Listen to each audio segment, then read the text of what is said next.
திமுக காங்கிரஸ் கூட்டணி ஒரு காலகட்டத்திலே அறிவாலயத்திலே முதல் மாடியிலே ரெய்டு, தரைத்தளத்திலே கூட்டணி பேச்சுவார்த்தை, திமுகவை மிரட்டி அடிபடி வைத்து கூட்டணி அமைத்த வரலாறு நாட்டு மக்களுக்கு தெரியும்.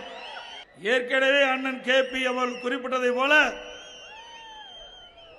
அண்ணா திமுக நடைபெற்ற சட்டமன்ற பொது தேர்தலில் எங்க அண்ணா திமுக கூட்டணி வலிமையான கூட்டணி.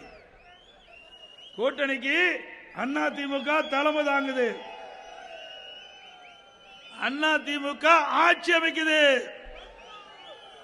நம்ம அண்ணா திமுக கூட்டணியுடைய வேட்பாளர் EPS என்று ஏற்கனவே அறிவிக்கப்பட்டு விட்டது. நல்லாட்சினா எடப்பாடியார் தான். வாக்களிப்பீர் இரட்டை இலைக்கே.